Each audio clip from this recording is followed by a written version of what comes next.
వాక్యం చదువుకుందామండి. అపోస్తలుడైన పౌలు తిమోతికి రాసిన మొదటి పత్రిక 2వ అధ్యాయము 1 నుంచి 3 వచనాలు అందరం కలిసి చదువుదాం. అపోస్తలుడైన పౌలు తిమోతికి రాసిన మొదటి పత్రిక 2వ అధ్యాయంలో 1 నుంచి 3 వచనాలు అందరం కలిసి చదువుదామండి. మనము సంపూర్ణ భక్తియు మాన్యత కలిగి నెమ్మదిగాను సుఖముగాను బ్రతుకు నిమిత్తము అన్నిటికంటే ముఖ్యముగా మనుషులందరి కొరకు, రాజుల కొరకును, అధికారులందరి కొరకును విజ్ఞాపనలు, ప్రార్థనలు, యాచనలను, కృతజ్ఞతాస్తుతులు చేయవలనని హెచ్చరించున్నాను. ఇది మంచిదియు మన రక్షకుడు దేవుని దృష్టికి అనుకూలమై ఉన్నది. లేఖన సహాయార్థం చిన్న ప్రార్థన. పరిశుద్ధుడైన తండ్రి,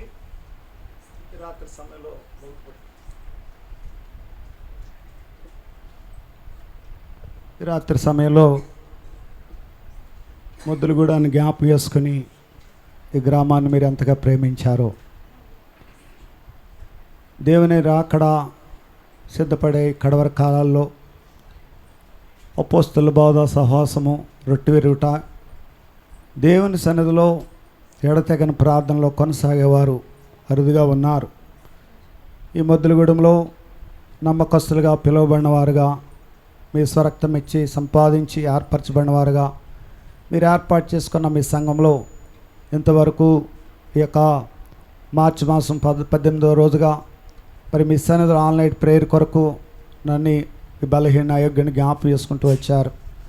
మరి పరిశుద్ధుల క్షేమం కొరకు, సంఘ క్షేమం కొరకు, విశ్వాసులు మరి స్థిరత్వం కొరకు, దేవుని రాకడ కొరకు ఎలా సిద్ధపడాలో ఈ సంఘం ద్వారా సువర్ణాన్ని జ్ఞాపకం చేసుకుని మీ దాసులను బలపరిచి ఎలా ఒప్పుకోవాలో, మా జీవితాలు ఎలా సరి చేసుకోవాలో నేర్పుతూ వచ్చారు.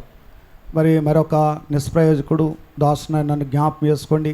బుద్ధిహీనుని, బలహీనుని, ఇటువంటి యోగ్యత లేని వాడిని, మీ పాసనలో దుమ్ము లాంటి వాడిని, ఎటువంటి అర్హత లేని వాడిని జ్ఞాపకం చేసుకుని మరి బలపరిచి నోటిపూరగా వాడుకుంటూ రమ్మని, మీ ప్రజలతో మీరు మాత్రమే మాట్లాడుతూ రమ్మని, ప్రార్థన ఎలా చేయాలో కొన్ని విషయాలు ప్రార్థన చేస్తే దానివల్ల ఫలితాలు మేము చూడటానికి ఈ రాత్రి సమయాన్ని మీకు అప్పచెప్తూ మమ్మల్ని మీ సన్నిధిలో మరోసారి జ్ఞాపకం చేసుకుంటూ రమ్మని, మీ పరిశుద్ధాత్మ చేత బోధించుతూ రమ్మని, నోటిపూరగా వాడుకుంటూ రమ్మని మీ సహాయాన్ని కోరుతూ సమయాన్ని మీకు అప్పచెప్తూ నన్ను నేను తగ్గించుకుంటూ మీ ప్రజల మధ్యలో మీ నామాన్ని హెచ్చించుతూ మా ప్రభువును రక్షకుడు యేసుక్రీస్తు నామములో స్తుతులు చెల్లించి సహాయం పొందుతూ ప్రార్థించున్నాను తండ్రి, ఆమేన్.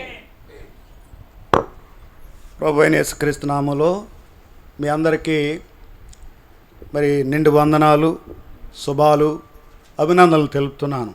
ఈ రాత్రి సమయంలో మన ఇంతవరకు మరి నాకంటే గనులు, నాకంటే అనుభవం కలిగిన వారు, మరి నాకంటే అన్ని విషయాల్లో మరి వారు ఎంతో మరి ఆత్మీయంగా దేవుని సన్నిధిలో వాడబడుతున్న దైవదాసులు మరి నాకంటే ముందు వర్తమానాన్ని అందిస్తూ వచ్చారు. మరి అంతకంటే ముందుగా ఈ గ్రామంలో దేవుని స్వరక్తం ఇచ్చి సంపాదింపబడిన వారుగా మీ అందరూ స్మరణ అనే నామకరణంతో కొనసాగుతున్నారు. మరి యవనస్తులు పేరు కూడా మర్చిపోయిన ప్రేమ్ కుమార్ గారు, వారిని మరి యవనకాల జీవితంలో మరి ఆయన పని కొరకు ఈ గ్రామంలో ఆయన నిలబెడుతూ వచ్చారు. ఆయన ద్వారా మనంతా సహోదరులుగా దేవుని సహవాసంలో కొనసాగుతున్నాం, ఆత్మ సంగతులు నేర్చుకుంటున్నాం. మరి దేవుని సన్నిధిలో దేవుని సంఘము మరి ప్రార్థనతో ప్రారంభించి ఆయన ఆరాధించి గణపరిచేవారుగా ఉంటున్నాం. మరి లేఖనాల ద్వారా మరి వారక్రమాల్లో, సంఘ క్రమాల్లో దేవుని సన్నిధిలో మరి ఎడతెక్క ఉంటున్నాం. ఈ రాత్రి సమయంలో మరి మీరందరూ కూడా అంత ఓర్పుగా మరి మీ యొక్క సమయాన్ని దేవుని సన్నిధిలో హెచ్చిస్తూ వచ్చారు. మనందరికీ కూడా మరి కుటుంబాలు ఉన్నవారమే.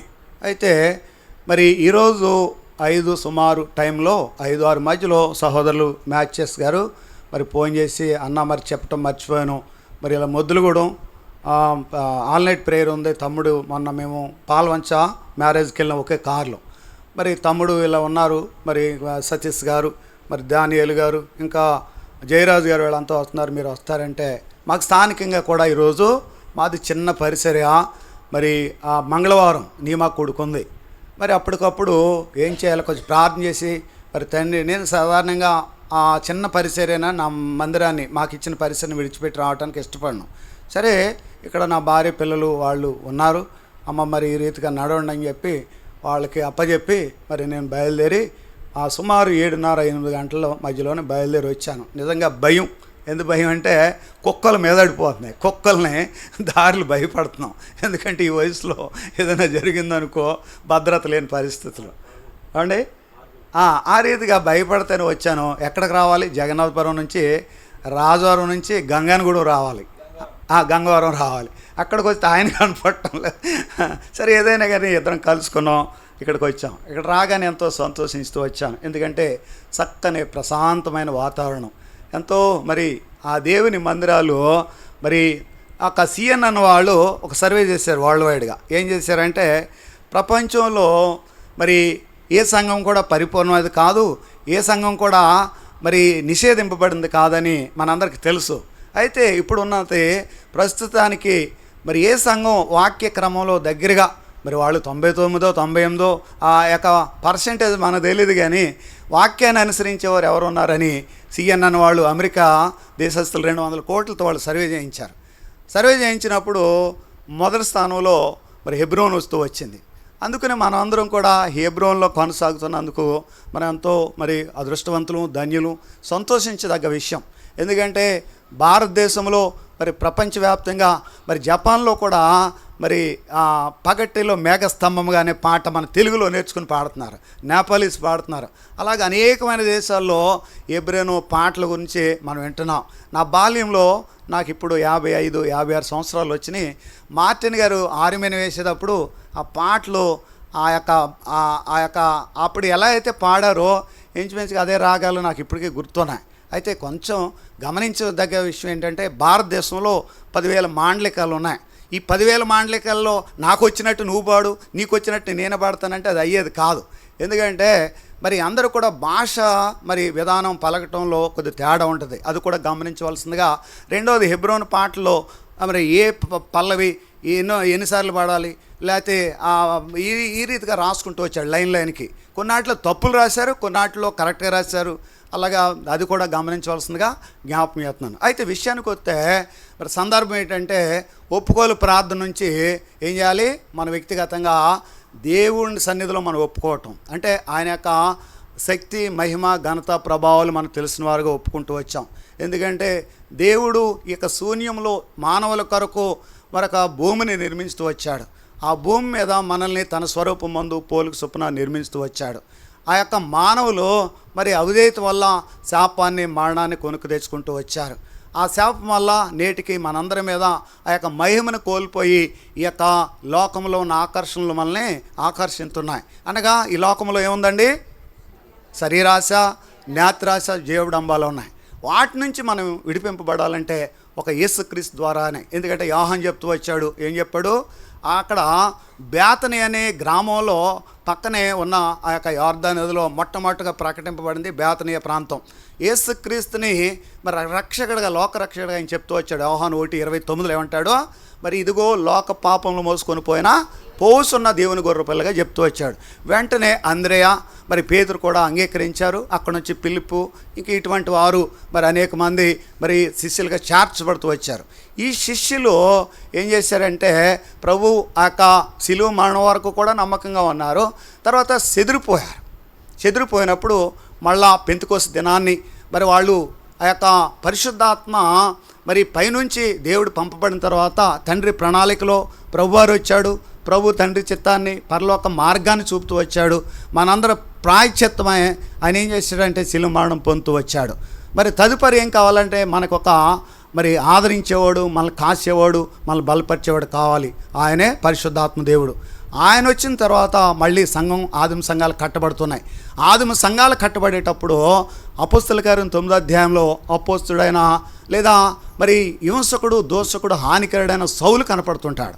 ఆ సౌలు రక్షింపబడ్డాడు, దేవుడు మాట్లాడాడు. ఆ మధ్యాహ్నం వేళ ఆయన మీద పడిన కాంతికి కళ్ళు కోల్పోతూ వచ్చాడు. తద్వారా మరి అననీయ ద్వారా ఆయన ప్రార్థన మరి సహాయం తీసుకున్నాడు. మరి కళ్ళలో పొరల వంటి రాలుతూ వచ్చింది. అయినా సరే ఆయన యొక్క రక్షణ ఎవరు అంగీకరించలేదు. ఎన్నో యొక్క కాలఘట్టంలో క్రమాలు జరుగుతున్నాయి. జరిగినప్పుడు ఆయన కూడా అపోస్తలుల కంటే తక్కువ కాకుండా ఆయనకు కూడా దేవుడు దర్శనమిచ్చాడు. ఆ దర్శనంలో అనేకమైన సంఘాలని మరి బలపరుతున్నాడు. మరి ఆ యొక్క 3 ప్రాంతాల్లో అప్పుడుకున్న మూడు మరి ఖండాలుగా ఉన్నాయి. ఇప్పుడంటే 7 ఖండాలు అయి ఉండొచ్చు, అప్పుడు 3 ఖండాలే.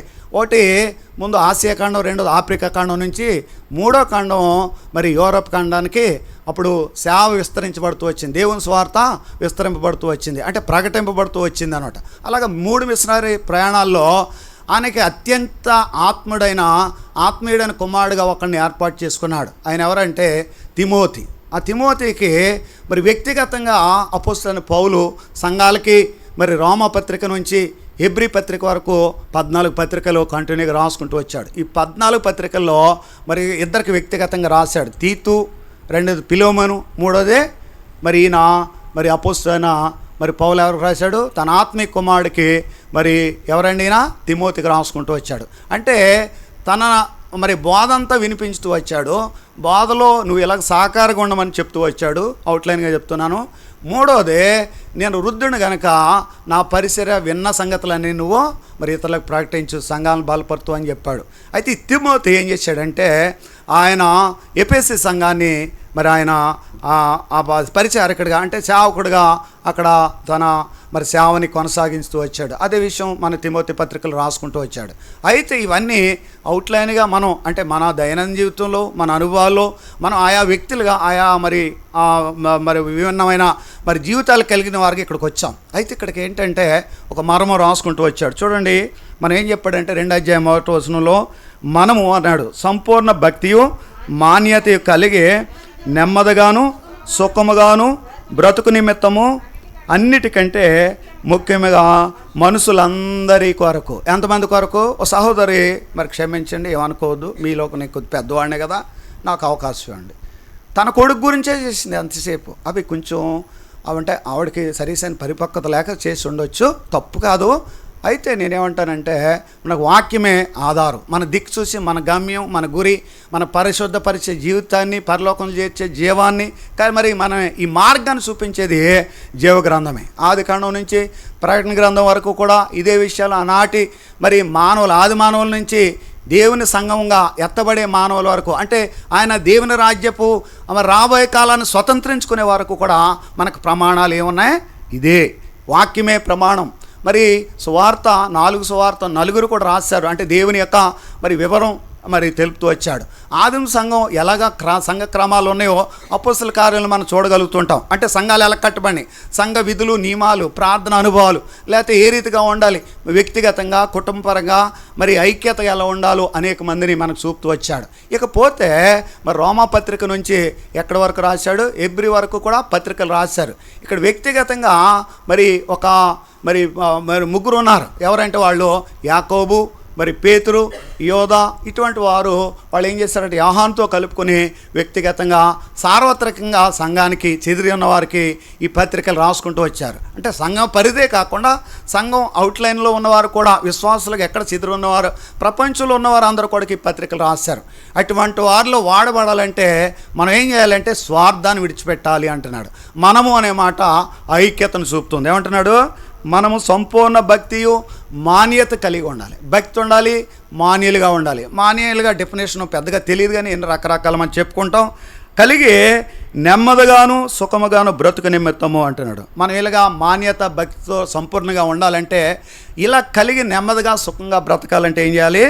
అన్నిటికంటే ముఖ్యంగా మనుషులందరి కొరకు ప్రార్థన చేయాలి. అంటే మరి సార్వత్రికంగా ఉన్న సంఘాల కొరకు, రక్షణ లేని వారి కొరకు మరి మొన్న 1వ తారీఖు ఏం జరిగింది? బీహారు మరి ఇడిపోయిన ఛత్తీస్గఢ్ కొన్ని ప్రాంతాల్లో మరి నరమేధం సృష్టించడానికి వాళ్ళు ప్రయత్నాలు చేశారు హిందూ సంఘాలు.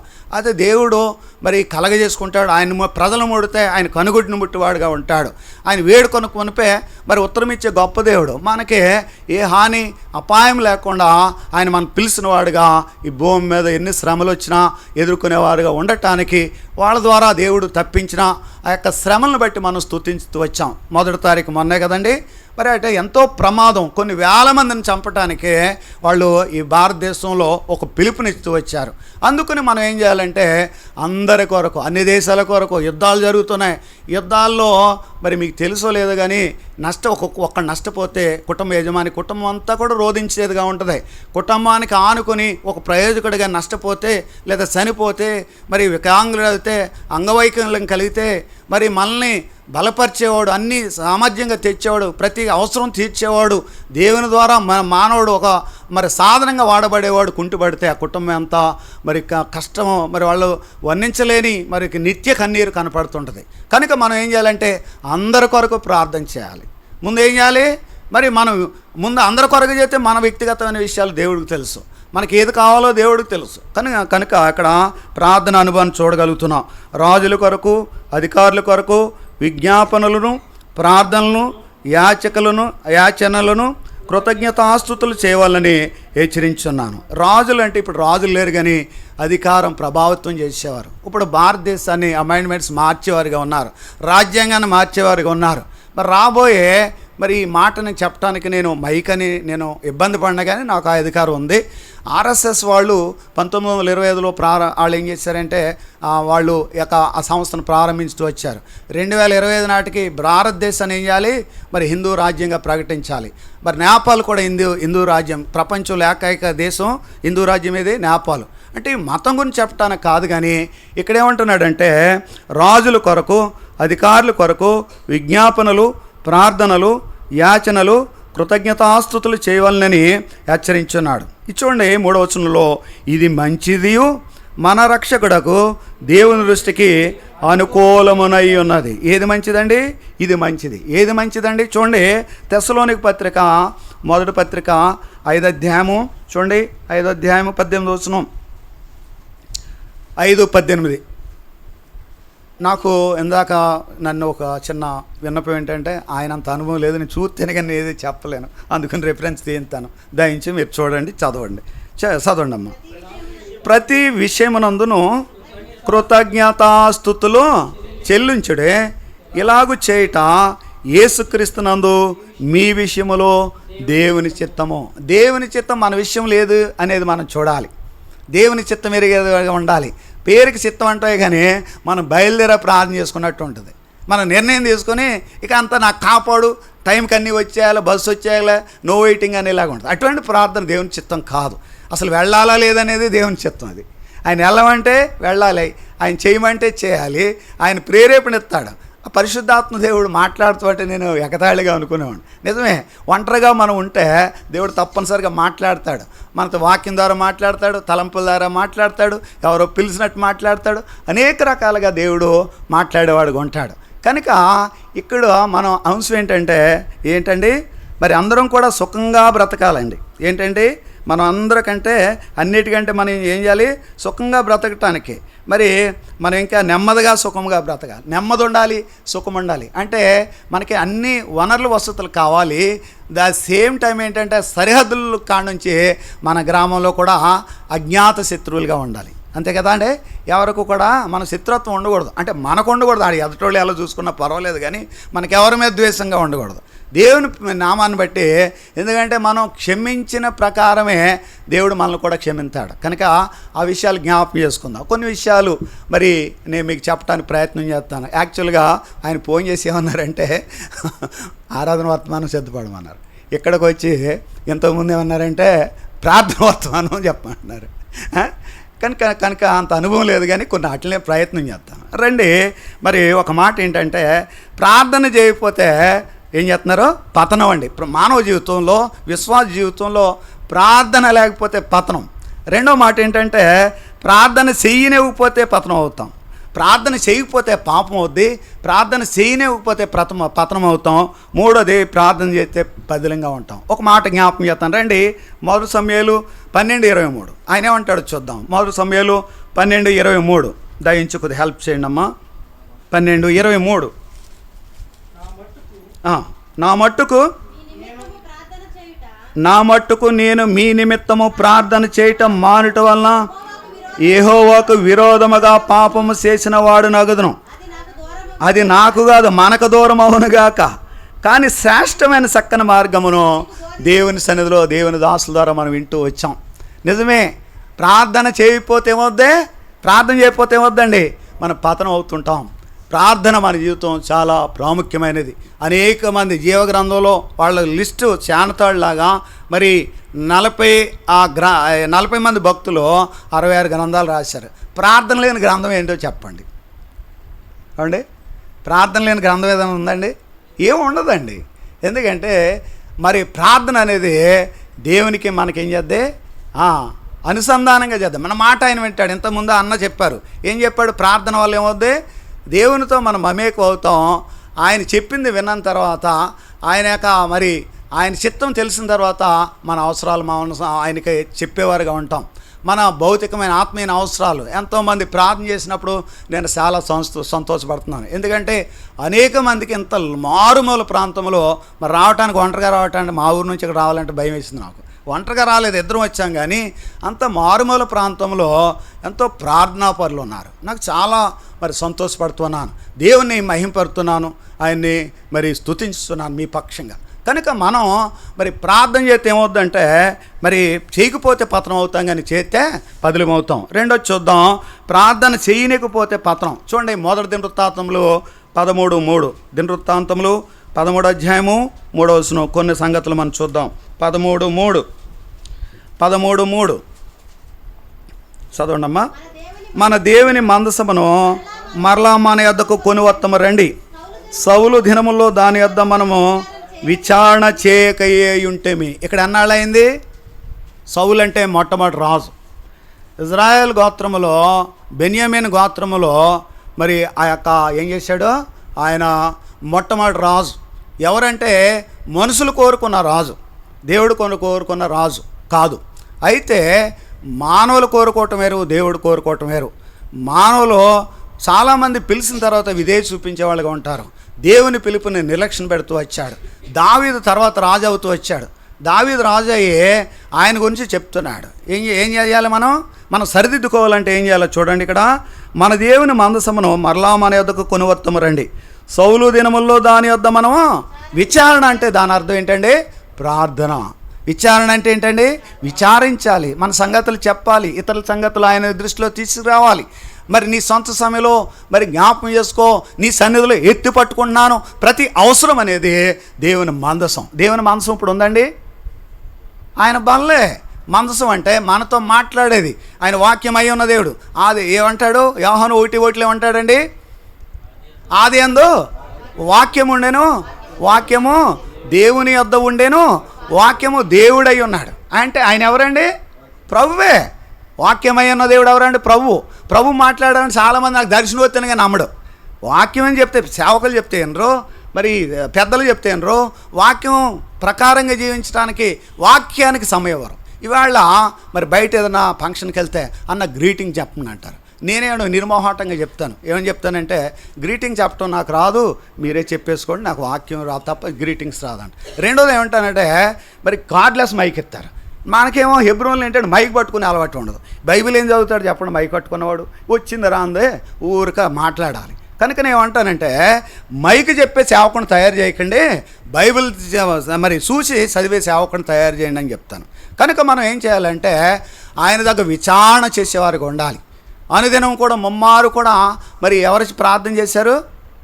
దావీదు 7 మార్లు చేశాడు, దానియేలు 3 మార్లు చేశాడు. అనేక మంది భక్తులు ప్రార్థన చేసి ప్రతిఫలం పొందారు. కనుక ప్రార్థన ఏమంటున్నాడు ఇక్కడ?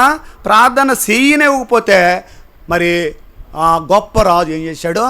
మరి వాళ్ళ పిల్లలతో సహా కుటుంబంతో సహా నామరూపాలు లేకుండా ఆయన ఏం చేశాడు? కోల్పోతూ వచ్చాడు. చూసి ఎంత బాధాకరమైన విషయం.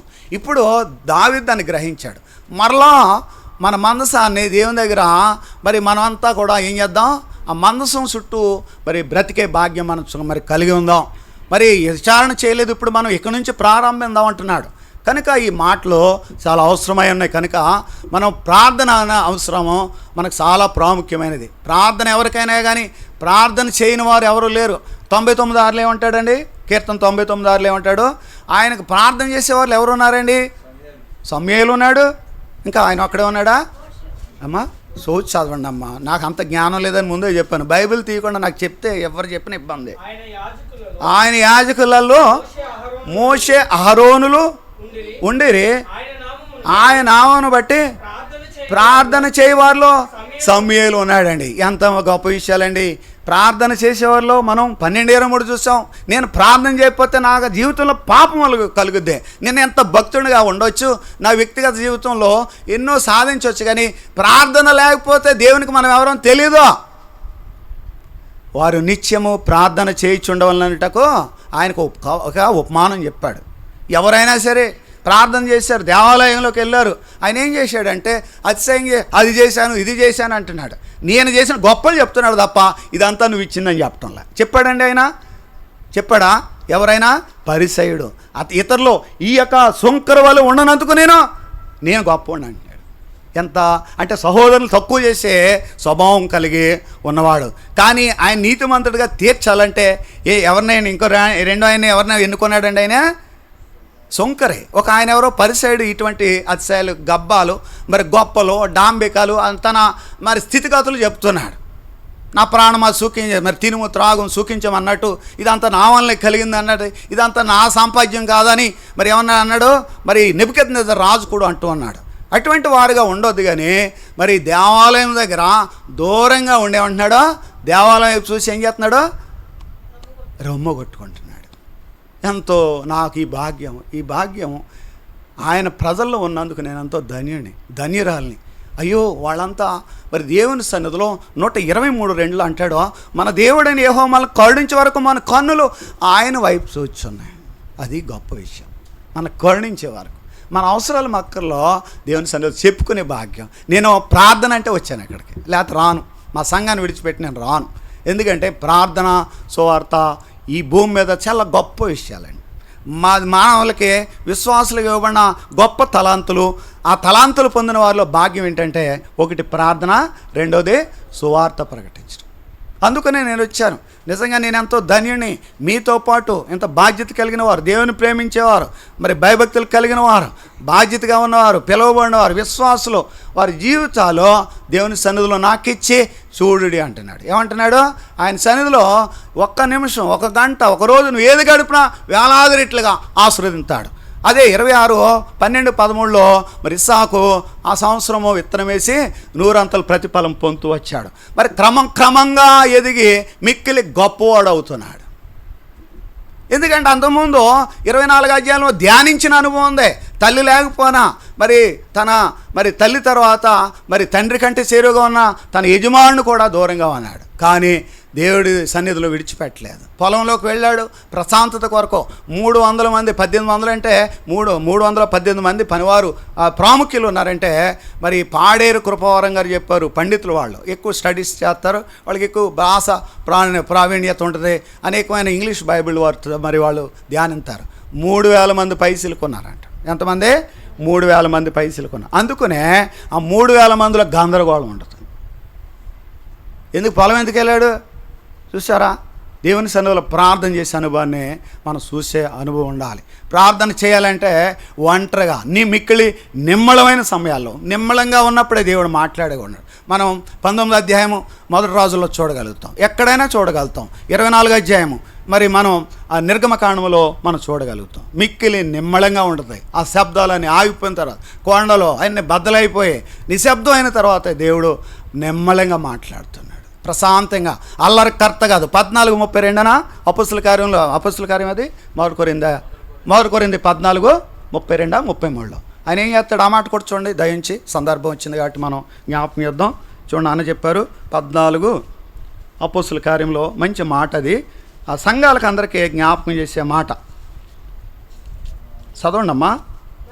అమ్మా కాదమ్మా, అపొస్తలుల కార్యములు అపొస్తలులన్నా కొరింథీ కదా, 1 కొరింథీ, సారీ అలాగే అనుభవం. అలాగే పరిశుద్ధుల సంఘములన్నిటిలో దేవుడు సమాధానమునకే కర్త కానీ అల్లరికి కర్త కాదు. చూడండి ఇక్కడ ఈ యొక్క పదాలు చూడండి. అలాగే పరిశుద్ధుల సంఘములన్నిటిలో అన్నాడు. పరిశుద్ధులుగా ఉండేవారు ఎక్కడ? మొదటి కొరింథీ 1వ అధ్యాయం 1 నుంచి 2-3 వచనాలు ఉంటాయి. పరిశుద్ధుడికి ఎలా పిలువబడ్డాడో అని చూపించున్నాడు. నేను పరిశుద్ధుడని మరి 1:14 మొదటి పేతురుల మాట, మీరు కూడా పరిశుద్ధులుగా ఉండాలి. ఇక్కడ ఏమంటే ఎఫెసీ మరి 4:13 ఇక్కడ మాట్లాడతాడు. చూడండి, ఎఫెసీ 4:13 ఒక మాట జ్ఞాపకం చేద్దాం. ఎఫెసీ 4:13 ఇక్కడ ఏమంటాడు, పరిశుద్ధులు సంపూర్ణులగినట్లు క్రీస్తు శరీరము క్షమాభివృద్ధి చెందుటకు చాలండి. పరిసర్య ధర్మం జరగాలి. నీకు ఏ తలాంత అయినా వాడుకోనవు. దేవుని ఇంట్లో తలంత ఏదనేది కాదు. ఆయనకిచ్చిన దాంట్లో బలా నమ్మకమైన మంచి దాసులుగా ఉండటానికి 5 ఇచ్చాడు, 3, 2 ఇచ్చాడు, 1 ఇచ్చాడు. తలాంతులు అనేది కాదు. నీ బాధ్యత నీకు ఇవ్వబడింది, నమ్మకంగా నువ్వు కొనసాగాలి. బలా నమ్మకమైన మంచి దాసుడు అన్నాడా లేదండి? ఇద్దరిని అన్నాడు. అయితే ఒకడిని ఏమన్నాడు, చెడ్డ దాసుడా, సోమరువైన ఎంత బాధపడే విషయం అండి. మరి మనల్ని ఎలా పిలవాలి? దేవుని సన్నిధిలో ఏ రీతిగా సంబోధించాలి? దేవుడు మనల్ని ఏం చేస్తాడు? గణపరిచేవాడు. నన్ను గణపరిచిన వారిని 1:30, 2:30 కదా మొదటి సమయంలో అంటాడు ఆయన. ఏమంటాడు ఆయన? గణపరిచేవాడిని ఎప్పుడు గణపరిచేవాడు. ఆయన నామాన్ని బట్టి చూపిన ప్రేమను 6:10 చదవండి. ఎబ్రీ 6:10 ఎబ్రీ 6:10 ఎబ్రీ పత్రిక 6వ అధ్యాయము 10వ వచనం ప్లీజ్. 6:10 మీరు చేసిన కార్యమును మీరు పరిశుద్ధులకు ఉపచారము చేసి ఇంకను ఉపచారము చేయుచుండుట చేత తన నామమును బట్టి చూపిన ప్రేమను మరుచుటకు దేవుడు అన్యాయస్తుడు. మీరు ఇంకా చేస్తున్నారు, ఇప్పుడు వరకు చేస్తానే ఉన్నారు. మీరు ఎంత గొప్ప భాగ్యం అండి. పరిశుద్ధులకి అనేక ఇకంత ఆల్ నైట్ ప్రేయర్ చేయాలంటే ఇక్కడ చాలా మరి వనరుల వసతులు సమకూర్చాలి. మరి దూరం నుంచి వచ్చేవాళ్ళు మమ్మల్ని కూడా వాళ్ళు ఏం చేయాలి? మరి వాళ్ళు ఆహ్వానించాలి, ఆతిథ్యము ఇవ్వాలి. ఆతిథ్యం ఇవ్వాలా వద్దా? ఎంతో 1000 ప్రయాసాలు ఉంటాయి. కనపడేది ఇది ఏముందిలే అనుకుంటాం. 100,000 మంది చూసిన వాళ్ళకి ఇదేమంటారు. కానీ దేవుని సంఘము 2-3 కంటే ఎక్కడైతే ఆయన నామాలు ఏకవించారో చూడండి. మత్తయి 18, 18, 19 అంటాడు. ఆ మాట మనం ప్రోత్సహించడానికి కొన్ని మాటలు మీకు జ్ఞాపకం చేస్తున్నాను. రండి, మత్తయి శుభవార్త 18వ అధ్యాయము 18 చూడండి. 18, 19 అండి. 18, 19, 20. మరియు మీలో ఇద్దరు తాము వేడుకొను దేని గూర్చి అయినను భూమి మీద ఏకెవ్వించిన ఎళ్ళ అది పరలోకముందన్న నా తండ్రి వలన వారికి దొరికినని మీతో ఇక్కడ మాట జ్ఞాపకం చేసుకున్నా. ఏకభావం ఉండాలి, సెటైర్ లేయటం కాదు. దేవుడు నాలాంటి వాళ్ళని కూడా అన్ఎడ్యుకేట్స్ లేకపోతే లోయర్ ఎడ్యుకేషను లేకపోతే ఏదైనా కావచ్చు, ఆరోగ్యం బాగోకపోవచ్చు, ముసలితనం ఏదైనా కావచ్చు, భౌతికంగా ఏదైనా మీలో కొందరిని ఎలా పిలిచాడు? 1 కొరింథీ 1:24 ఎలా పిలిచాడు? మళ్ళీ వెనక్కొద్దాం. 1 కొరింథీ 1వ అధ్యాయము 26వ వచనం. సహోదరులారా, మిమ్మల్ని పిలిచిన పిలుపు చూడడి. మీలో లోకరీతిని జ్ఞానులైనను గనులైనను గొప్ప వంశముల వారైనను అనేకులు పిలువబడలేదు. చాలు. ఇక మనకెంతో బలహీనతలు ఉంటాయి. మనకంటే ప్రతినిధులుగా ఉన్నవారు, మరి ఆధిక్యతగా ఉన్నవారు, అన్నిటిలోనూ ముందంజ ఉన్నవారుగా ఉండొచ్చు. కానీ దేవుడు తన సంఘంలో మనల్ని పిలిచాడు. తన ప్రజల్లో తన స్వరక్తం ఇచ్చి సంపాదింపబడిన వారిలో ఉన్నాం మనం. ఒకప్పుడు ఏమంటున్నాడు? 1:9 మొదటి పేతురు 2:9 ఏమంటాడో ఆయన ఏమంటాడంటే చూడండి సహోదరులారా, ఇక్కడ ఏమంటున్నాడు?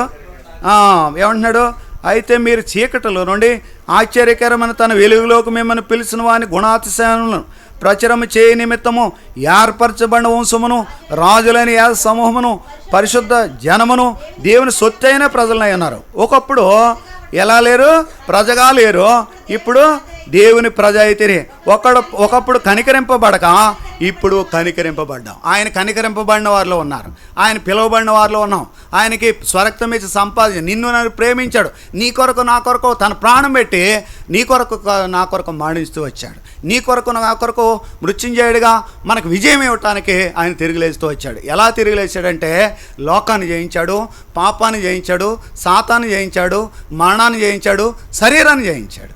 ఎన్నిటి విజయం వల్ల కొన్నాటిలో ఓడిపోయి కొన్నాటిలో మనం గెలిస్తే మనం ఏం చేసినట్టు? జయించినట్టు కాదు. దేవుని సన్నిధిలో దేవుని ప్రజలుగా సేవకులు కానీ మరి సాధారణ విశ్వాసులైన కాదు, అందరికీ మరి ఒకటే విశ్వాసం, అందరికీ ఒకటే రక్షణ, ఎటువంటి భేదము లేదు. ఎందుకంటే దేవుని సన్నిధిలో ఆయన మహిమార్థమై వాడుకుంటాడు, అంతే. వాడుకున్నాడని కొమ్ములు రాకూడదు ఎవరికని. దేవుని సన్నిధిలో అది నీవిచ్చింది, ఇదంతా నువ్వు ఇచ్చింది, ఇదంతా నువ్వు ఇచ్చింది, ఆయన దావీదు ఏమంటాడండి, ఆయన సన్నిధిలో కూర్చొని ఏమంటాడు, 7 అధ్యాయంలో అంటాడు కదా, 2 సమూయేలు ఏమంటాడు, 2 సమూయేలు 7:18 ఎప్పుడు చదవలేని తల్లి దన్నమని మీరు చదవాలి. చూడండి సమూయేలు గ్రంథంలో ఏమండి, నేను ఎంతటి వాడినో నా కుటుంబం ఏపాటపుది అంటాడు, నా ఇల్లు ఏపాటిది అంటాడు. మొదటి దినవృత్తాంతంలో 17 అధ్యాయంలో అంటాడు ఆ మాట.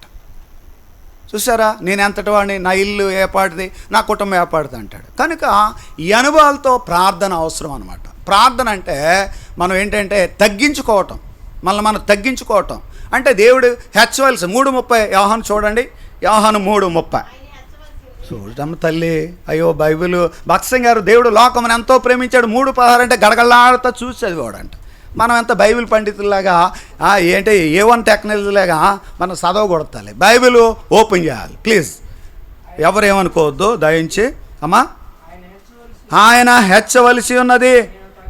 ఎవరండి ఆయన అన్నమాట? స్త్రీలు కనిన వారిలో మిక్కిలి గొప్పవాడు ఎవరండి? అయితే ఇప్పుడుకి భూమి మీద అవ్వాదాముల కాడ నుంచి, అంటే అవ్వాదాములు సృజింపబడ్డారు, అవ్వాదాముల కాడ నుంచి పుట్టిన పిల్లల వరకు నేటి వరకు ఎవరో గొప్పవాడు ఎవరండి? యోహాను. ఆయన ఎవరు చెప్పారు? ఎవరు సర్టిఫై చేయాలి? మనమా? సంఘాలు ఎక్కువ ఇచ్చేవాళ్ళు, మరి ఎక్కువ ప్రేమించేవాళ్ళు వాళ్ళు సర్టిఫై చేస్తాం మనం సేవకులుగా, అది కాదు. కానీ దేవుని ఆయన ధృవీకరిస్తే వాళ్ళ భక్తి కానీ వాళ్ళ యొక్క మాదిరికరమైన జీవితం కానీ నేటి వరకు ఈ జీవగ్రంథంలో మనకు అవసరమై ఉంటుంది. కనుక ఆయన ఏమంటాడంటే యోహాను 3:30లో ఏమన్నాడు తల్లి, ఆయన హెచ్చవలసి ఉన్నది, నేను తగ్గవలసి ఉన్నది. దేవుని సన్నిధిలో ఎప్పుడు కూడా తాను తగ్గించుకున్నవాడు ఎవరన్నారన్నమాట? సొంకూరు గురించి అన్నాడు ఆయన. ఎంత గొప్ప మాటలు చూసారా? లోక 18వ అధ్యాయంలోనే ఆయన ఏమన్నాడు, తను తగ్గించుకునేవాడు ఎప్పుడు హెచ్చింపబడు, ఆయన హెచ్చవలసి ఉన్నది, నేను తగ్గవలసి. ఎంత గొప్ప మాటలండి. తగ్గించుకునే వాళ్ళు ఏం చేస్తాడు, ఆయన ఎప్పుడు కూడా ఆయన మొర వినేవాడుగా ఉంటాడు. వాళ్ళు నా ప్రియులు, వాళ్ళు ఏమంటే నేను ఏర్పాటు చేసుకున్న సంతతి, నా ప్రజలు, నా సొత్తైన ప్రజలు అని చెప్తుంటాడు. ఇశ్రాయేలును నా ప్రథమ కుమారుడు అని చెప్తున్నాడు 4వ అధ్యాయంలో నిర్గమకాండంలో. ఆ రీతిగా మనం ఎన్నో విషయాలు చూసుకుంటూ ఆయన ప్రియులు అయినవారు, ఆయన ప్రియులు ఏమంటున్నాడు చూడండి. ఇక్కడ ప్రార్థన ఆలకించేవాడు ఎక్కడ ఉంటుందండి? 66, 65లో ఉంటుంది చూడండి. కీర్తనం 65:4 అండి, 5:2 చూడండి. ఒక మాట చూడండి అమ్మా, మనకు అందరికి అవసరమై ఉంటుంది. ప్రార్థన ఆలకించేవాడా, సర్వ శరీరులు నీ వద్దకు రావాలి, దేవుని దగ్గరికి రావాలి. ప్రార్థన ఆలకించాలంటే ఇంటికాడ కాదు. చాలామంది మరి మాకు ఒక దర్శనం వచ్చిందండి, మరి మేము కూడా మేమేదో చేద్దామని ఇలాగా దేవుని సన్నిధికి రాకుండా రకరకాల కారణాలు చెప్పేవారుగా ఉన్నారు. దేవుని సన్నిధి ప్రాముఖ్యమైనది, దేవుని ఇల్లు ప్రాముఖ్యమైనది. ఎందుకంటే దేవుని స్వరక్తం ఇచ్చి సంపాదింపబడిన వారు ఎక్కడుంటారండి? సంఘంలో ఉంటారు. ఆ మాట చూడండి, ప్రకటన గ్రంథంలో 11వ అధ్యాయంలో ఉంటుంది ఆ మాట. ప్రకటన గ్రంథం 11వ అధ్యాయమైనా చూడండి, 11 మొదటి వచనం చూడండి. ప్రకటన గ్రంథం, మరియు ఒకడు చేతి కర్ర వంటి కొలకర్ర నాకిచ్చి, నీవు లేచి దేవుని ఆలయమును బలిపీఠమును కొలత వేసి ఆలయములో పూజించే వారిని లెక్క పెట్టాలి. ఎంత గొప్ప విషయం అండి. దేవుని సన్నిధిలో రాబోయే మరి ఆ రాజ్య కాలాన్ని వాళ్ళు స్వతంత్రించుకున్నారంటే భూమి మీద నమ్మకస్తులుగా ఉన్నారు. ఇదే 17 చూడండి, 17:14లో ఉంటుంది ఒక మాట. 17:14 ప్రకటన 17:14 వీరు గొర్రె పిల్లతో యుద్ధం చేతురు కానీ గొర్రె పిల్ల ప్రభువులకు ప్రభువును రాజులకు రాజునై ఉన్నందునను తనతో కూడా ఉండినవారు. ఈ మాట మనం జ్ఞాపకం చేసుకుందాం. ఇప్పుడు ఎవరితో ఉన్నాం? క్రీస్తుతో ఉన్నారు. వాళ్ళు విజయలేని పామర్లుగా ఉన్నారు. వాళ్ళు ధైర్యం చూస్తే అందరూ భయపడుతున్నారు. ఆశ్చర్యపోయింది. వీళ్ళ బ్రతుకులు మొన్నటిదాకా కంపు కొట్టే చేపలు వలలు బాగు చేసుకునేవారు. వాళ్ళు దగ్గరికి వెళ్తే వాళ్ళు ఏమంటారు, ఐగుప్తీయులు ఇశ్రాయేలుతో కలిసి పోయించారు. వాళ్ళు గొర్రెలు కాసేవాళ్ళు, వాళ్ళు పశువులు మేపేవాళ్ళు. శుభ్రం తెలియదు వాళ్ళ దగ్గర. పర్రి కంపు, ఆ గొర్రె కంపు యొక్క ఆ పశువుల కంపు వచ్చేదిగా ఉంది. వాళ్ళు కలిసి భోజనం చేయటానికి వాళ్ళకి ఇష్టపడేవారు కాదు. ఇక్కడేమంటున్నాడంటే మరి ఆయనతో ఉండినవారు. ఎవరండి వాళ్ళు? చూడండి, ఎవరు ఆయనతో ఉన్నవారు? ఒకటి పిలవబడినవారు, రెండోది ఏర్పరచబడినవారు, మూడోది నమ్మకమైన వారు అయినందున. చూసారండి, మనం పిలుపు ఉందా, ఏర్పాటు ఉందా? రెండు లేకపోతే నమ్మకత్వం ఉండాలి. దేవుని ఇంటిలో ఏముండాలి? నమ్మకం. నా మట్టుకు నాకు నిజంగా తెలియదు. నేనేంటి అంటే డిస్క్వాలిఫై అన్నట్టు. అసలు నాకు అర్హత లేదు ఎందులోని కూడా. ఆటోమేటిక్గా మా తండ్రి బాల్యం అంతా నేను హెబ్రోన్లో పుట్టి పెరిగాను కానీ మరి ఆ వయసు వచ్చే కొందే నేను లోకరీతిగా నేను ప్రవర్తిస్తుండేవాడిని. ఎందుకంటే నా భార్య పిల్లల్ని పెంచుకోవాలి, మరి ఆస్తులు లేవు, ఏదో రకం పెంచుకోవాలి, అనేకమైన వృత్తులు, మరి ఇంకా ఎన్నో విషయాలు చేయవలసి వచ్చింది. అయితే దేవుని సన్నిధిలో దేవుడు నాతో మాట్లాడుతూ వచ్చాడు. 2008లో మాట్లాడుతూ వచ్చాడు. మా నాన్నగారు సేవకులు అయినా సరే నేను లారీలు తిప్పేవాడిని, లారీలు నేను సొంతంగా తిప్పేవాడిని. అది దేవుడు అన్నీ అమ్మేసిన తర్వాత మరి దేవుడు నాతో మాట్లాడుతూ వచ్చాడు. సరే, అదొక మరి విషయం. అయితే ఆ పిలుపుకి నేను లోబడుతూ వచ్చా.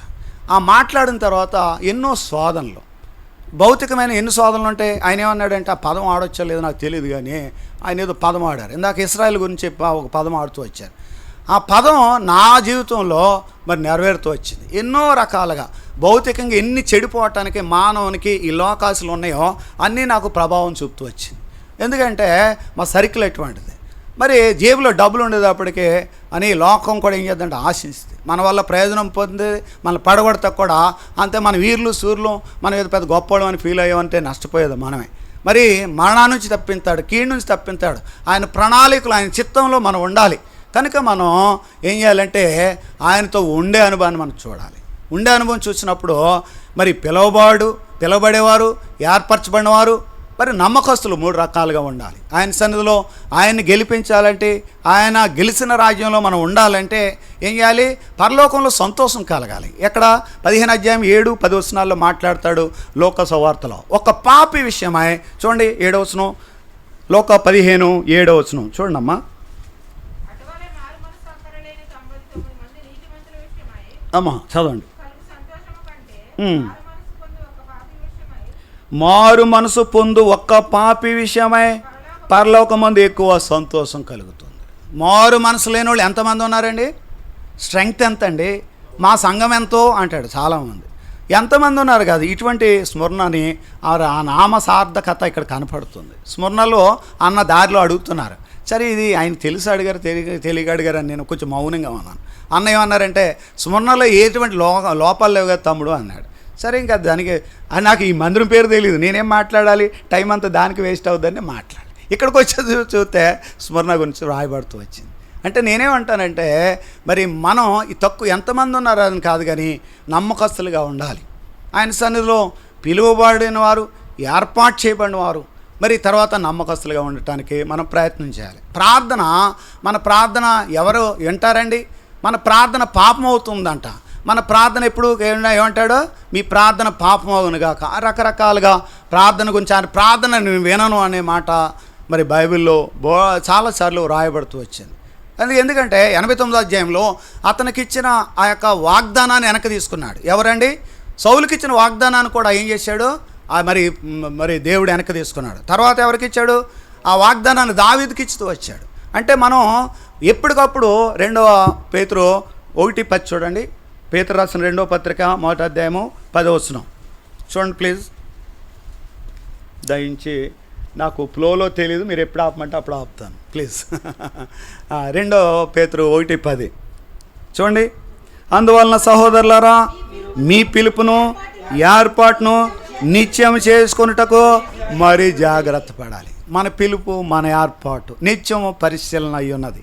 దేవుని సన్నిధిలో పాపిని భక్సింగ్ గారు ఎప్పుడు ప్రార్థన చేసినా పాపిని నన్ను కరుణించి క్షమించమనేవాడు. ఇంత గొప్ప ప్రార్థన అంటే ఆయన విషయాల్లో ఎప్పటికీ ఆదర్శంగా. భక్సింగ్ గారు హెబ్రోన్ పరిసరాలు ఆయనకి తలవపోతే అసలు పరిపూర్ణత కాదేమో. దేవుడు అందుకునే ఈ ప్రపంచంలో ఎవరికి లేని దర్శనం ఆయనకి ఇస్తూ వచ్చాడు. నిజమే, ఎప్పుడు చూసినా మనకు వెస్ట్ గోదావరి అంటే ఇప్పుడు ఈస్ట్, మా ఊరు నుంచి ఈస్ట్ అయింది గోపాలపురం మండలం. ఇప్పుడు అంతా ఒకప్పుడు మనది వెస్ట్ గోదావరి. అయితే వెస్ట్ గోదావరి ఎక్కడంటే దరిదాపు అడ్డాలపాలెం ఆ లొకేషన్లో ఎప్పుడో ఒకసారి భక్సింగ్ గారు వచ్చారు. ఆ పల్లెటూరు అయితే పూరు గుడిసుందంట. భక్సింగ్ గారిని ఆయన ముందు రాకముందే చెప్తారు కదా, అంత ప్రార్థనా పరులు అని అలాగే. ఒక ఆయన ఆ గ్రామంలో ఈయన ఏం చేస్తాడని తెల్లవార్లు ఆయన ఏం చేస్తున్నాడు చదువుతుంటే ఎప్పుడు చూసిన మోకరించేవాడు. ఆయన ప్రసంగం అయిపోయింది, ఆయన దినసరి అయిపోయింది, ప్రార్థనలో గడుపుతున్నాడు. ఆయన చూసి 4 అయిందో 5 అయిందో ఈయనకి నిద్రపడిపోయాడంట. ఎవరు చూసేవాడు, గమనించేవాడు. నిజంగా ఆ మాటలు విన్నప్పుడు అంత ఆశ్చర్యంగా. ఆయన ప్రార్థనాపరుడు అనమాట. మీకు ప్రపంచ వీరులు ఎక్కడ ఉన్నట్టుంది? ప్రపంచ వీరుల లిస్టులో, ప్రార్థనా పరుల లిస్టులో, ప్రపంచ చరిత్రకారుల లిస్టులో భగత్ సింగ్ ఆయన ఫోటో ఉంటుంది. ఆయన ప్రార్థన జీవితాన్ని చక్కని మాటలతో కింద వివరణిస్తూ వచ్చారు. నిజంగా ప్రార్థన అనేది మనకి ఫలితాలను ఇచ్చేదిగా ఉంది. ప్రార్థన అనేది మనకేం చేస్తుంది? మరి పదిలిపరుతుంది. చూడండి, ఇక్కడ హెబ్రీ పత్రిక 7:25 ఎలా పదిలిపరుతుంది చూద్దాం. హెబ్రీ పత్రిక 7:25. హెబ్రీ 7:25 చదవండి. ఈయన తన ద్వారా, ఎవరండి? యేసుక్రీస్తు నామంలో ఆయన దగ్గరికి వచ్చేవారి పట్ల ఏం చేస్తున్నాడంట? ఈయన తన ద్వారా దేవుని యొద్దకు వచ్చేవారి పక్షమున విజ్ఞాపనము చేయుటకు నిరంతరము జీవించున్నాడు గనుక వారిని సంపూర్ణంగా రక్షించుటకు శక్తిమంతుడు. ఆయన ఎవరండి? అసంపూర్ణంగా రక్షించడా? కొన్ని ఇవ్వలేడా? కొన్ని ఎక్కడన్నా అడుకోండి, కొన్ని అయితే నేను ఇస్తానంటాడా? కానీ మీరు ప్రయత్నం చేయండి అంటాడా? ఎప్పుడు అనడా మాట. ఆయన ఆనుకోవటం ప్రార్థన. ఆయన ప్రార్థన అయితే మనం అడుగుచున్న వాటినల్లా పొంది ఉన్నామని నమ్మాలంతే. అది ఆయన సన్నిధిలో ఏం చేయాలి? నమ్ముట నీ వలనైతే నమ్మువానికి సమస్తం సాధ్యం. అది ఎందుకంటే మన ప్రార్థన అనుభవంలోకి వచ్చాం. ఇందాక ఒప్పుకున్నాం, నిజమే, మన బలహీనమే. మీ దగ్గర నేను ఒప్పుకున్నాను, మా అందరి సమక్షంలో ఒకరికొకరు ఒప్పుకున్నాం. ఎందుకంటే దేవుని సన్నిధిలో అననీయ సపీరాలు నష్టపోయారు, కానీ దేవుని సంఘంలో యథార్థ పరులందరినీ కూడా దేవుడు బలపరుతూ వచ్చాడు, వాడుకుంటూ వచ్చాడు. సంఘం ప్రార్థన చేసింది కదండి. సంఘం ప్రార్థన చేస్తే ఏమవుద్ది? 12:5 సంఖ్యల శరసాలంతా కూడా షేకింగ్ అయిపోయినాయి, బద్దలైపోయినాయి, ఊడిపోయినాయి.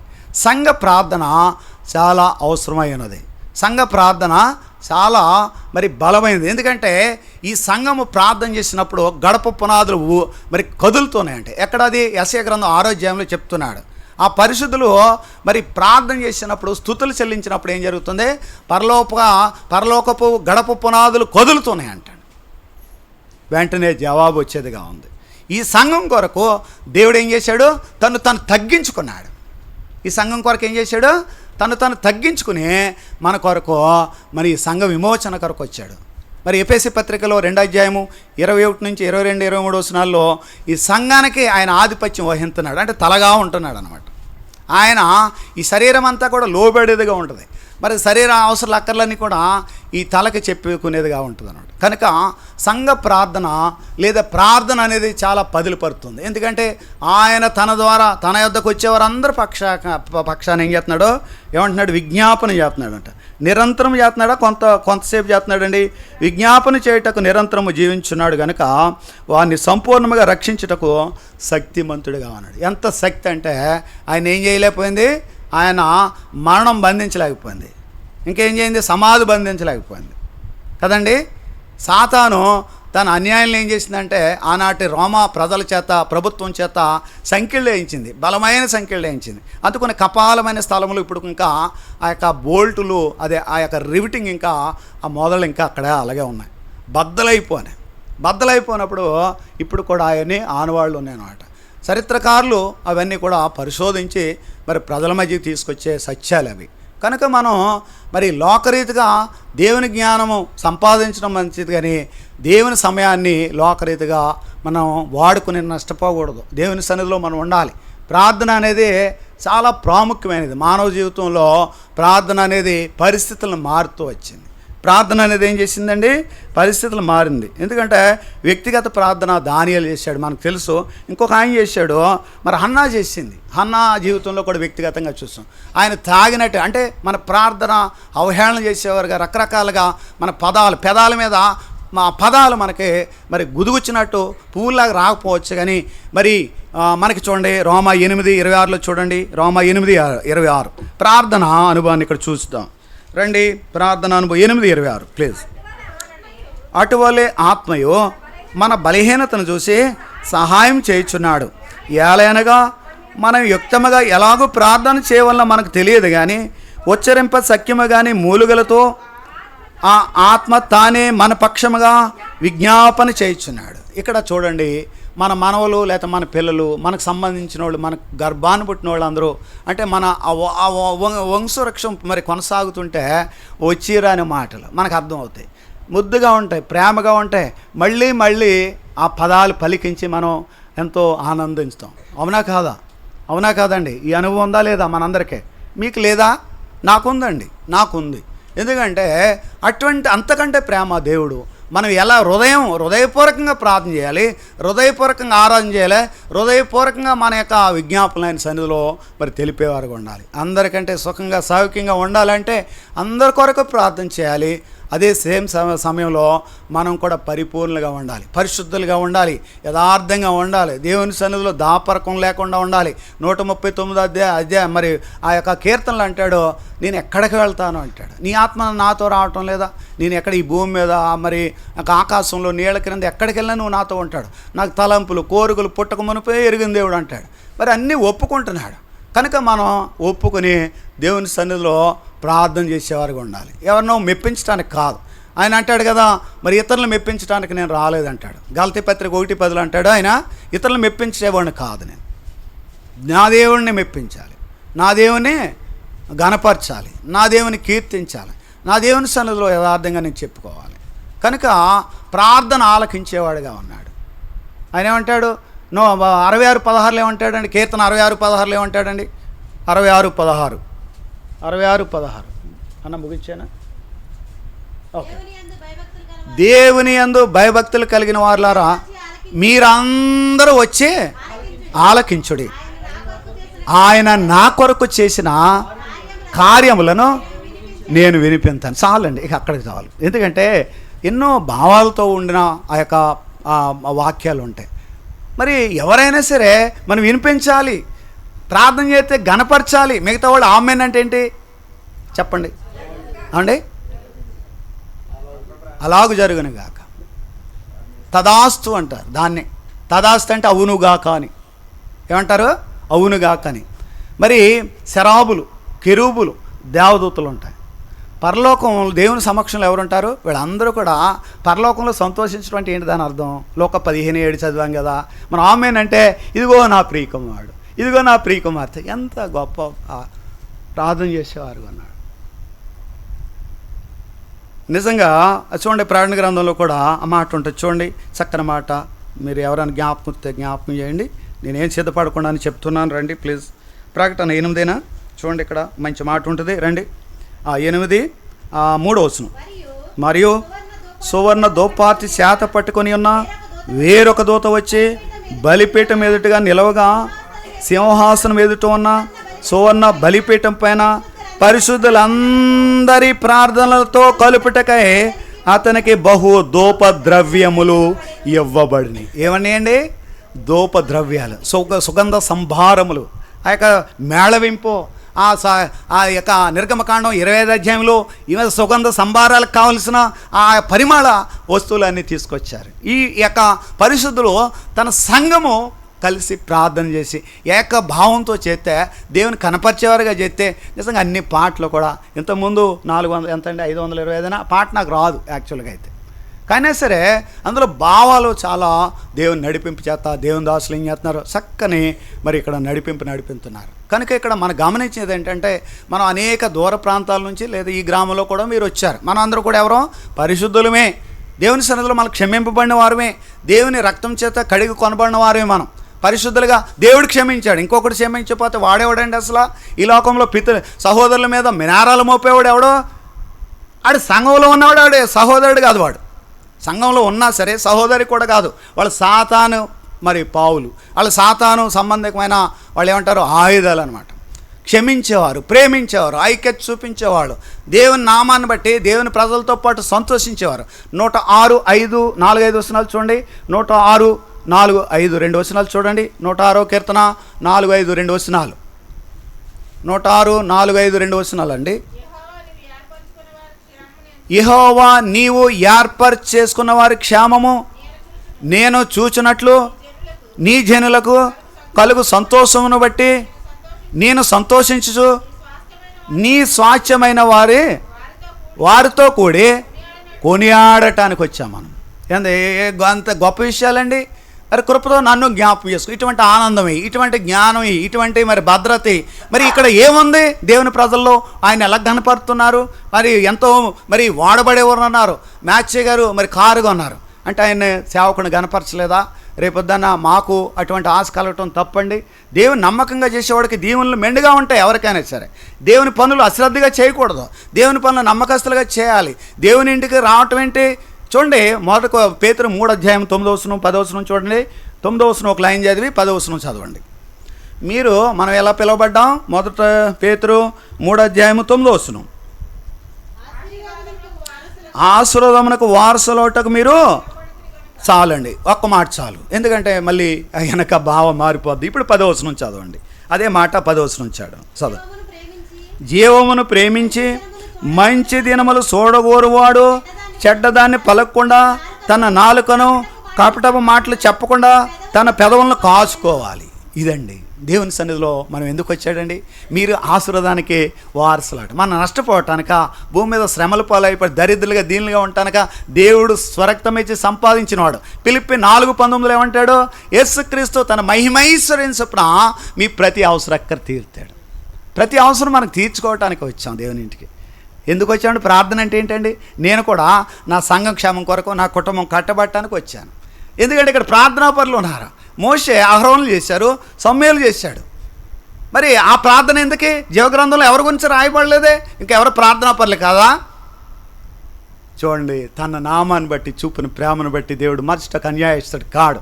అందుకనే ప్రియ సహోదరులారా, మొదటి కొరింథీ 15:58 అంటాడు. ఏమంటాడండి? నా ప్రియ సహోదరులారా, ప్రభునందు ప్రయాస వ్యర్థము కాదని ఎరగాలంట. స్థిరులుగా కదలని వారుగా ఉండాలి. ఎలా ఉండాలి? స్థిరులుగా ఉండాలి. పేతురు ఏం చేశాడు? కొంత దూరం నడిచేటప్పటికి గాలిని చూసిన మొనగాడు లేడు ఈ ప్రపంచంలో. మరి ఎటువంటి పరికరాలు కూడా గాలిని చూపించడంలా.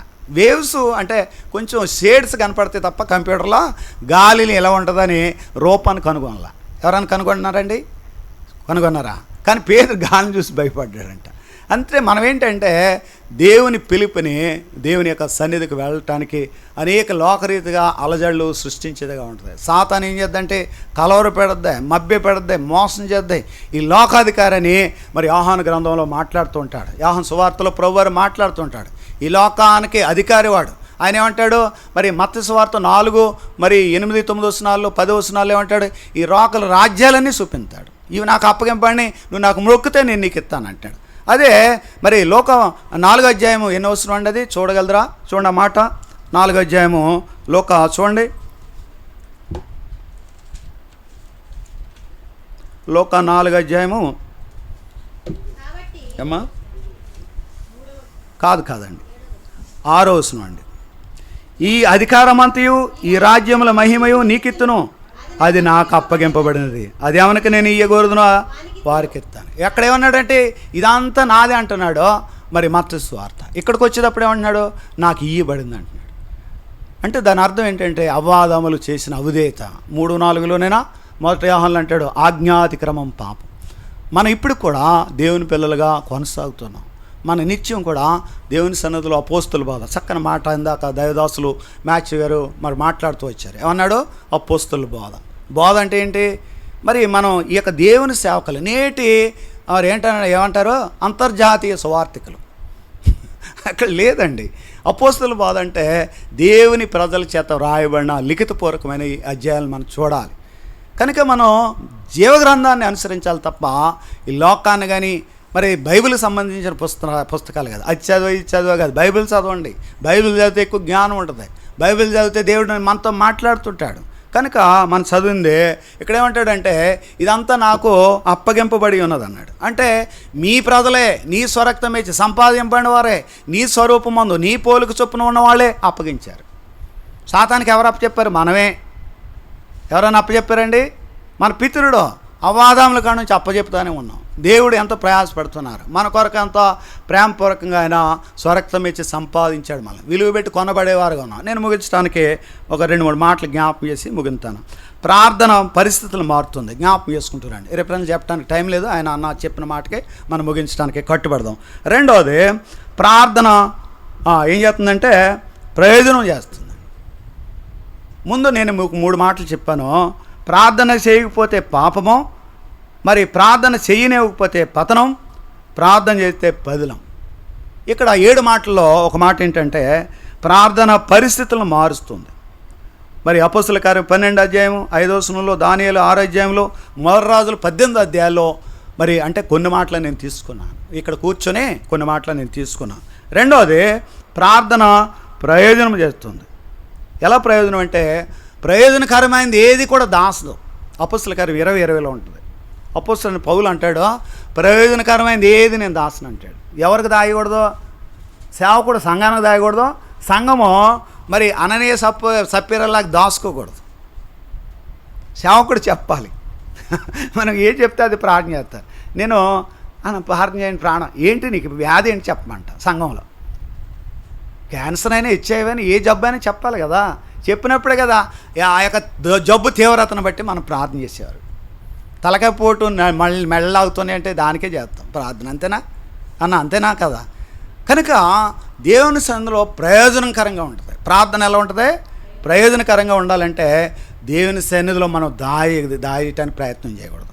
ఎందుకంటే దేవుడు ఇది పరలోకపు యొక్క గవినిగా ఇక్కడ నుంచి నిచ్చెన ఎక్కి దిగేవారుగా ఉండాలి. దేవుని చిత్తాన్ని మనం తెలుసుకుంటూనే ఇక్కడ సమస్యలన్నీ దేవుని సన్నిధిలోకి ఎత్తి పట్టుకునేవారుగా ఉండాలి. ప్రార్థన ఎందుకు చేయాలి అంటే ఈ ప్రార్థన ప్రయోజనం చేస్తుంది. మూడోది చూస్తే ప్రార్థన ప్రమాదాలను తప్పించేదిగా ఉంది. రిఫరెన్స్లు మనకి మనం చెప్పకుండా అవుట్లైన్గా ఇంకా 2-3 మాటలు చెప్పి ముగింతాను. ప్రార్థన పాపము చేయనివ్వదు. 119:37 ఒక మాట చూస్తారా? మాట చూడండి.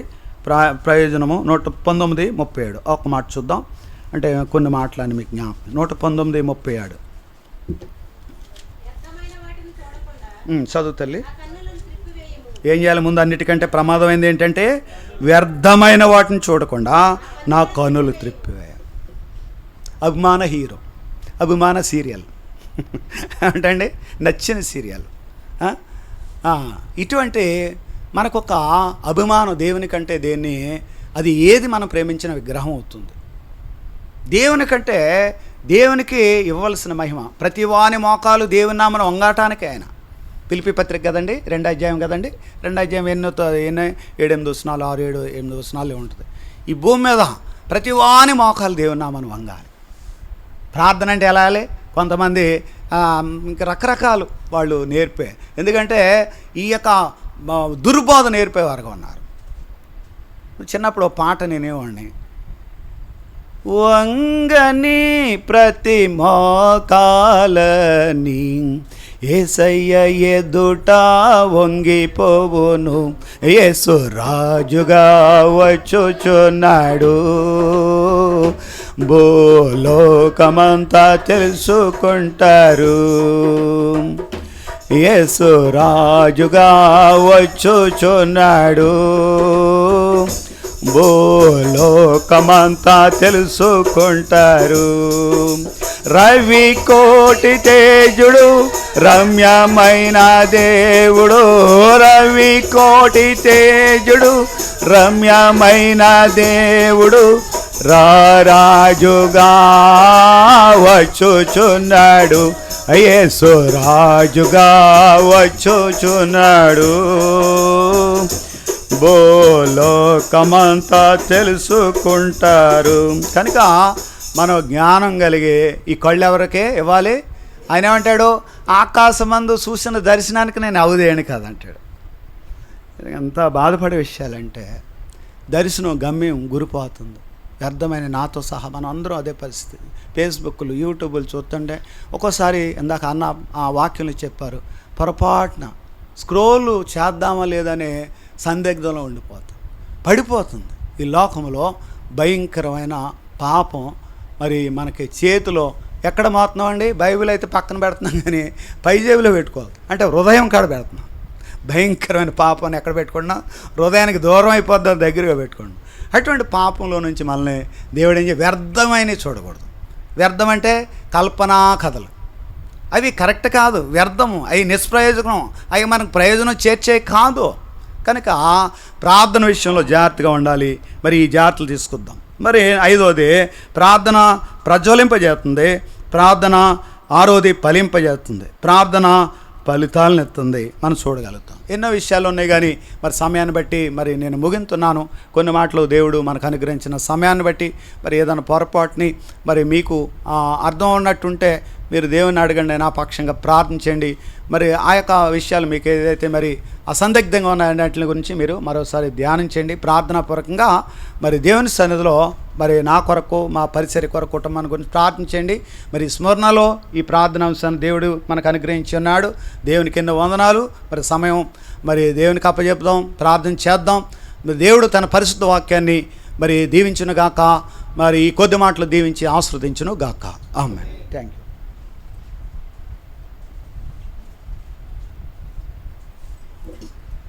మనం అందరూ లేచినప్పుడు పాట పాడుకుంటాం, తర్వాత అందరూ కూడా ప్రార్థనలో ప్రవేశిస్తాం.